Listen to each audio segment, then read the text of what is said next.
Je fais une petite vidéo pour tous ces Arabes. Je vais les appeler des Arabes. Je vais pas mettre musulmans. Je vais pas faire d'amalgame. À tous ces Arabes là, vous savez, tous ces Arabes qui pendant 24 heures, ils étaient terrés. Ils fermaient leur gueule, ils osaient pas parler parce qu'ils savaient que la situation était tellement chaude qu'il fallait pas commencer à parler. Mais là, vu que c'est bon, ils ont dormi une nuit, deux nuits, ça commence à se calmer, tranquille. Demain c'est lundi, le boulot il reprend, donc ils peuvent commencer à matrixer les gens. Tous ces Arabes là qui sont contre la France, qui commencent à critiquer les gens parce qu'ils mettent un drapeau. Mais on est tous des bouffons à la base. Mais en vérité, on est tous des bouffons. Mais sauf que quand on est un bouffon, ben on ferme sa gueule. Mais si tu ouvres ta gueule, va jusqu'au bout de ton initiative. Et puis pars-toi. C'est la vérité. Je vais prendre même un exemple par rapport à la religion. À l'époque du prophète, les compagnons du prophète, quand ils se sont sentis persécutés, etc., à la Mecque, bah, qu'est-ce qu'ils ont fait? Ils sont partis en Abyssinie. Ils sont partis vivre en Abyssinie. Voilà. Et le prophète, il est resté pourquoi?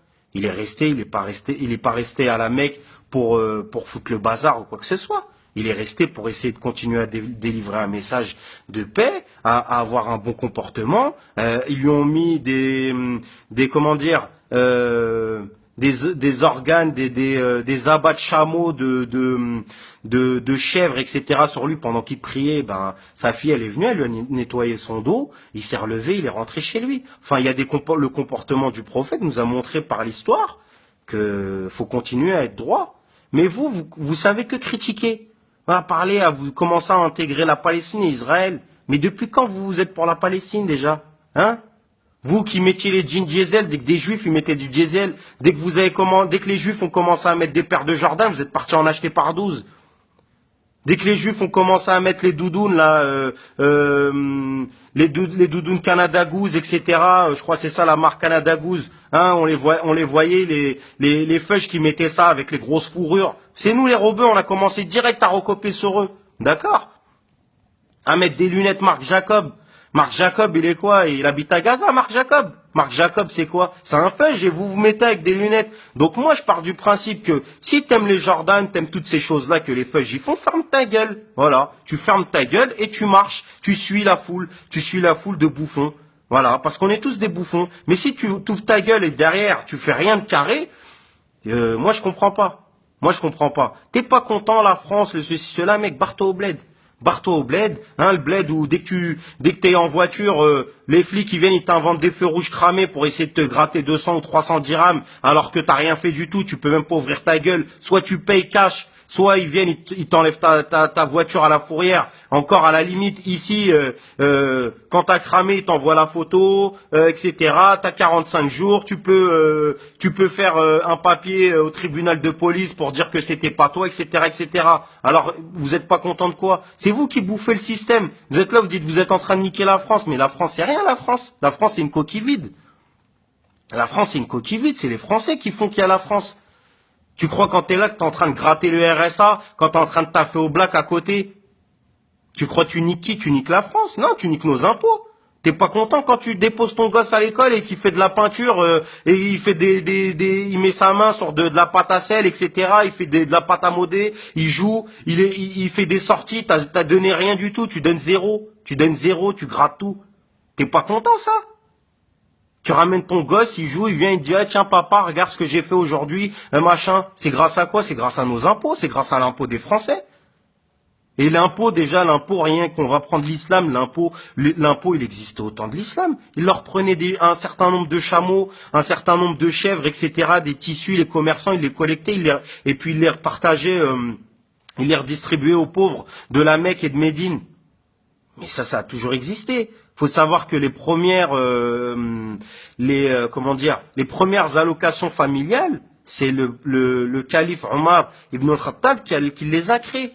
C'est lui le premier à avoir créé. Et ça, c'est même dans la constitution irlandaise, il y a écrit les allocations familiales selon la création de Omar ibn al-Khattab à Médine. D'accord?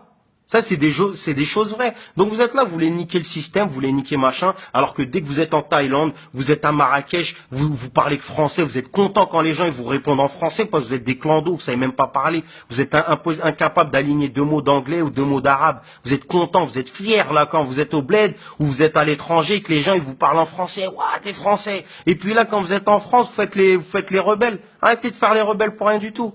Vous êtes rien rebelle. Vous êtes rien rebelle, vous êtes que des bouffons, vous profitez du système, vous êtes des haineux de la vie. Vous êtes des haineux de la vie, que des voleurs. Vous voulez que les gens ne fassent pas d'amalgame, ils ont raison de faire de l'amalgame. Qu'est-ce que vous faites? C'est à nous de nettoyer l'islam ici. C'est à nous de nettoyer l'islam, de donner des millions et des millions à des mosquées. Au final, le tapis, il a jamais changé.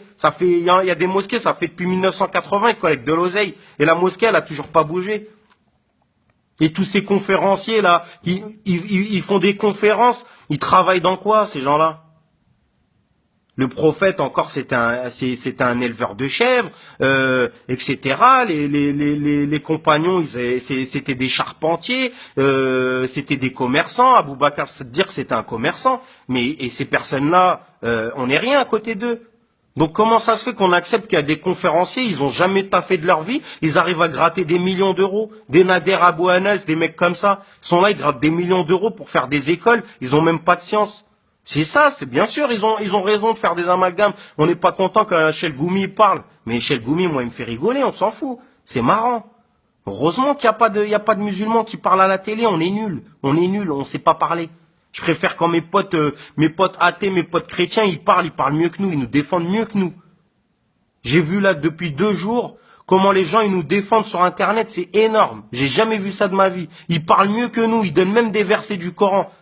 Mais tout ça, c'est grâce à quoi? C'est parce que autour d'eux, ils ont des musulmans, des personnes qui sont converties, qui ont un bon comportement, qui les aident à ne serait-ce qu'à tenir la porte, à attendre l'ascenseur, à porter le pack d'eau de la voisine qui a 80 ans. C'est ça le bon comportement. C'est de se comporter correctement, d'aller bosser, de contribuer à la société. C'est pas toi, t'es là, t'es en train de gratter le RSA, tu grattes tout ce qu'il y a gratté dans la société et dire ouais, moi je parle français, nanana. Tu crois quoi, les impôts, tu crois c'est quoi? Ça fait payer que les bombes pour bombarder la Syrie. Bah t'es pas content, bah mec, va rejoindre l'armée algérienne, va rejoindre l'armée marocaine, va faire ton service militaire, ils vont te défoncer ta race, tu vas voir. Tu vas vite courir en France. D'accord? À parler dans ton confort, là, dans ton 200 mètres carrés, t'as gratté grâce aux allocs. T'es là, on les voit aussi dans les reportages. Ils sont là, ils ont les peu qui grattent des pavillons. Ils viennent, ils construisent 5-6 blocs et ils mettent dedans des sans-papiers, des Pakistanais. Ils leur disent combien de rembourse la CAF pour le loyer? 800 euros. Ben tiens, c'est 800 euros. Voilà. Ils leur font des boui-boui là de 5 mètres carrés. Ils les font payer 800 euros. Ils grattent des fois 10 000 euros par mois.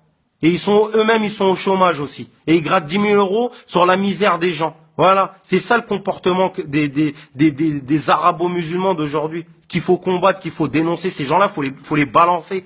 Faut les balancer aux flics pour nettoyer. C'est comme ça qu'on nettoie l'islam. Et pas quand il y a Daesh. Qu'ils aillent se faire enculer, Daesh. C'est quoi ça, Daesh? Qu'est-ce qu'ils racontent? C'est là que c'est que des caïras de cité qui avaient rien à faire. Ils ont cru que c'était dans des jeux vidéo. Et le pire, hein, c'est que encore ceux qui pensent que ça, il y a encore de l'anti-musulman, etc. Même le pro-Daesh, qui, imaginons, partait vers le Bataclan, une boîte aux lettres pour aller déposer un courrier dans une boîte postale et qui passait au même moment, et ben même le pro-Daesh, il se serait fait canarder à ce moment-là. Même le pro-Daesh, pro-État islamique, il se serait fait canarder. Ça montre à quel point que ces mecs-là, ils viennent, ils canardent les gens. Ils s'en foutent. Ils ont pas regardé, ils ont pas dit, ouais, toi, est-ce que tu connais le Coran ou pas? Ils ont pas pris le temps. Ils sont venus, ils ont rafalé tout ce qu'il y avait à rafaler. Ils leur ont dit, mettez-vous au milieu, ils se sont mis en foule, et les mecs, ils canardaient, et ils rechargeaient, et ils canardaient. D'accord? Donc voilà, c'était juste un petit message que je voulais délivrer parce qu'il y en a marre de tous ces Arabes là qui parlent à tout va, qui connaissent rien du tout. Je sais même pas s'ils font la prière ou pas. S'ils la font, tant mieux pour eux. C'est pour vous que vous la faites de toute façon. C'est pour Dieu. Voilà, tous ces profiteurs là qui ils parlent pour rien. Ils voient un drapeau, on dirait je sais pas ce qui machin. Et dès que Zidane il a mis 2 coups de tête en Coupe du Monde, il était bien content d'aller sur les Champs-Élysées et de voir Zidane président. Voilà. Donc réveillez-vous, arrêtez de croire que les gens ils sont racistes. Les gens ils sont pas racistes. Il y a des racistes, mais nous-mêmes on est les plus grands racistes. Nous-mêmes on met le Karcher, on met le lave-vite dès qu'on voit un Rome qui s'approche pour essayer de nettoyer notre pare-brise. Il a des habits sales et on nettoie le pare-brise pour pas lui donner 50 centimes. Nous-mêmes on est des racistes. On voit nos frères, nos sœurs, dès qu'ils veulent se marier, c'est des musulmans, un Sénégalais avec une Algérienne ou quoi que ce soit, les mecs ils se font boycotter par leurs parents. Nous-mêmes on est racistes. Rien que déjà dans nos propres pays, on est racistes. Genre, faut pas s'étonner quand les gens, ils connaissent rien à l'islam, ils voient leurs enfants se faire canarder. C'est normal, ils ne connaissent rien du tout. Donc faut accepter, faut avoir un peu de retenue, expliquer les choses avec gentillesse, arrêter de faire ceux qui boycottent tout et n'importe quoi sans aucune logique. Voilà. Allez, peace and love les amis.